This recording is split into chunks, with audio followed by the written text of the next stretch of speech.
Hello from Prague. We are at Czech Consim Con 2025.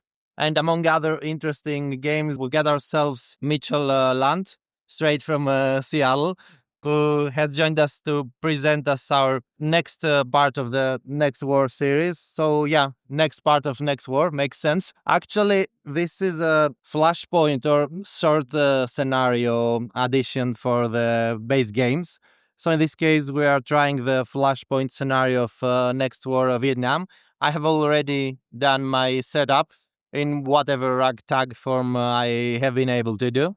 I will be playing the poor Vietnamese guys who are invaded from both sides by the Chinese forces. So, Mitchell, handing this back to you for a few words behind the idea of creating the Flashpoint expansions or supplement. Thank you, Jarl. I appreciate the attention and the time. So yes, the idea behind the Flashpoint scenarios is that, so if you've played the Next War campaign games, you know they're very long. They're 16 turns. It can take a long time, especially if you're playing on basketball or whatever. It could be 16 weeks of real time just to get through the campaign game. And that's 4 hours a night, right? So the idea is, let's make some smaller scenarios so you can see it's bounded here. So this is this part and it's bounded, right? So it's a very small space, but you get to play with all of the advanced tools. Yeah. SOF, air, everything, all the levers, all the buttons. So just a small pause to explain to our first-time viewers of Next War. Next War series offers the option of standard game and advanced game. So the standard game is much like a classic zone of control war game. Like you set up your units, then you move possibly with some air support. You then conduct the combats with some modifiers and charts, and then you advance and take control of spaces. And that's about it. Not something entirely new. But then we've got all the advanced rules with this sequence that is right here. And if you notice the orange areas, these are the advanced phases of the game.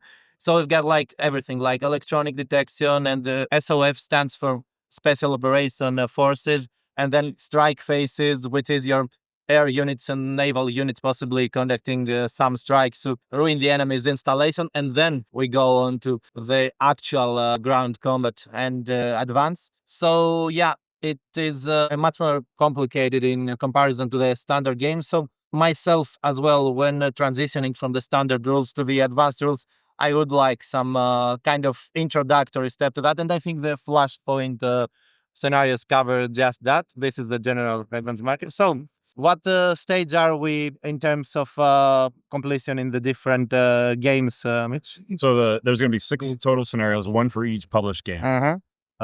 The scenario for Next War Poland has been pretty thoroughly tested. It's actually been through a couple of online tournaments and actually a physical tournament.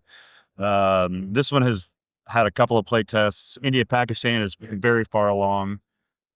Korea has maybe had 1 play test, so it needs love. The Taiwan scenario hasn't had any play tests. I've been waiting to get the physical game to do that.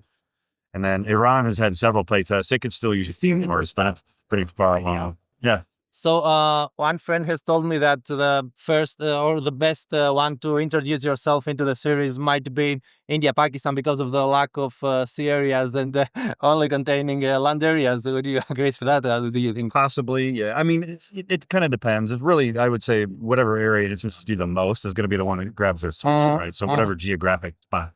But yeah, the other nice thing about India, Pakistan is a much smaller footprint, kind of like even smaller than Vietnam, right? I so see. Vietnam has this big, you can't see it under here, but this whole thing is a map, right? It's a naval display. I see. Right, so it's 2 maps. India, Pakistan is just the map. Just a map. And then this, basically, this off to the side. Yeah. And I think so far what you can combine is Vietnam with Korea and Taiwan. Technically, you can combine any of them, right? There's nothing stopping you. There were rules in one of the games that for a combined game. And the next supplement 4, is going to have guidelines. But call them guidelines because you're going to have to make stuff up. The supplement 4 we'll call them rules for combining any set of game. If you want to play Vietnam with Iran, which doesn't make a whole lot of sense, go ahead, right? But it puts limits on certain things. You can only have so many carriers. You can only have so many B-52s. So you don't get to use the whole counter mix from every game, right? You only get, I forget the number, but say you only get 2 V-52s. Even though probably 4 between the 2 boxes. Right? Okay, and the last question before we close this up. Have you got any ideas about what is next in the series? I don't. I mean, I'm just trying to work on, well, obviously, Flip Sword still doing them out, and then finish the Flashpoint scenarios, and then I'm not really sure. A lot of the, no pun intended, a lot of the Flashpoints have already been covered, right? So I'm not sure. You got ideas, but one of the things I might do is take the scale down. So right now there are battalions, but it's really a brigade and division level game. But maybe take a smaller, so kind of the same idea, take a smaller area and then bring the scale down to battalions operating in a much smaller. So maybe just, Yeah, for example, like next war, the battle for Hanoi or something. right, exactly. Yeah. Yeah. So much more targeted. Yeah, sounds cool. Yeah. So thank you, Mitch, and let's have fun in this conversation. Bye.